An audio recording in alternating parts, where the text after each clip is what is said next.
Well, it didn't work for Ole Gunnar Solskjaer and that defeat in midweek against Wolves. Is it not working for Ralf Rangnick? Is it the players that's the problem here and not who is in charge of picking them and making team selection and tactics, Janusz Michallik? Well, it's always a little bit of both, but more and more we find out that, of course, as important as managers are, no matter who comes in here, the issues remain. So I know, just reading the social media, everybody is on Ralf Rangnick, and it was on him to make a great first impression. That doesn't seem to be the case. We always know the power of the players right now. But I think the bigger issue, of course, was always the fact that he was interim, right? It's so difficult for players knowing that he's not going to be the manager. The question is he going to stay on, and is he going to stay the director of football? Because I think the real rebuild will start next, in the summer, Mark. I want to look at some of the fringe players, Janusz, and put yourself in their position. Do you want to stay and fight for your place, knowing that the interim manager is here probably till the end of the season, then he'll move upstairs and someone else will come in? Or do you want to, you know what, it's a World Cup year, and if I'm in my international squad, I want to move and I want to play. Let's start with Donny van de Beek. Any future for him at Old Trafford? No.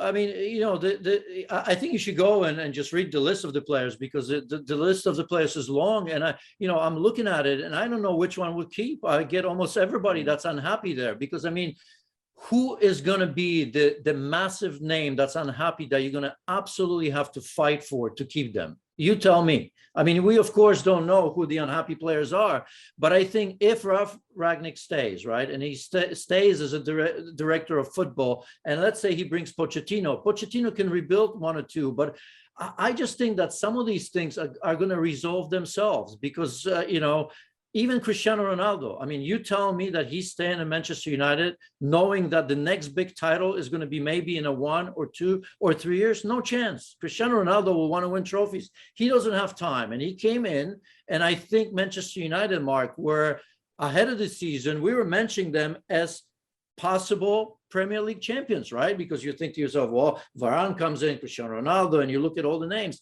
Now that we know that that's not going to happen, and it likely will not happen any time in the future, I think Ronaldo and his camp are going to be looking at a very small list of teams that can still deliver massive trophies for Ronaldo. Let's take a look at some of the other players that you mentioned on this supposed list, that fringe players that are struggling to get game time: Jesse Lingard, Eric Bailly, Dean Henderson, Anthony Martial.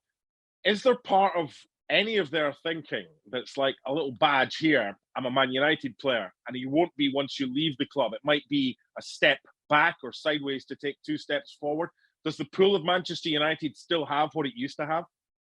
No. And if you are one of those players that you've mentioned, and we know that Anthony Martial has already asked to leave, right? That's going to be, they better leave before they get, Manchester United gets rid of them, because I don't see them. You could ask, Matic probably to that list. Mata has been a great soldier, great guy, doesn't even play. They just need to go because they're not Manchester United players. And as I've said, I don't care who's going to be there in the end. I do think that Rangnick is going to be there as a director of football. You're going to see younger players that are suited to the style that Rangnick wants to play. The only problem that Ralf Rangnick has is the format that he immediately introduced to that team. I didn't like that from the very first game, because look, in today's football, with the fixture pileups, with the COVID, you don't have time to work on it, and that's a massive shock to the system. You come in and you're trying to play 4-2-2-2. Mark, you and I have said it, right? I mean, even in the last game, you have 2 of the best headers of the ball in the world football, in Cavani and Ronaldo, and you have no crosses. That should tell you immediately that you need to change that system. What are you doing with Paul Pogba, Janusz? Well, the way it stands, I mean, he's a little bit like Ronaldo. I mean, it's not what you do with Pogba, it's what Pogba wants to do with you, because you've put yourself in that situation where players like that can tell Manchester United what they want or what they don't want, right? And Paul Pogba most likely is going to look for ways out of Manchester United. That wouldn't have happened in the olden days with Sir Alex Ferguson. He was the one that was deciding who stays and who goes, and it didn't matter, how big of a name you had. That's not what's happening in Manchester United. That's why they are where they are. Let's be honest here; they are unwatchable at the moment. Finally, does it mean that a Champions League spot, a 4th place finish to get into the Champions League next season is the minimum requirement to attract the interest? I'm not saying sign them, but to attract just the interest of the likes of Declan Rice and Ousmane Dembele, Boubacar Kamara and Julian Alvarez. Yes, I mean, it's always an issue, right? I mean, big players don't want to come to teams that don't play in the top competitions. We've seen over the years that's not always the case, right? Because money is important. The name on the badge is important. Manchester United are always going to be a big club. But yes, I mean, it is an issue because we didn't think we'd be here. We, as I said, we thought that Manchester United with Cristiano Ronaldo, Varane, Cavani, and Bruno Fernandes, we're going to be fighting for the title. So now it's a bit of a worry, but they still have a chance to make it to the top 4, I think.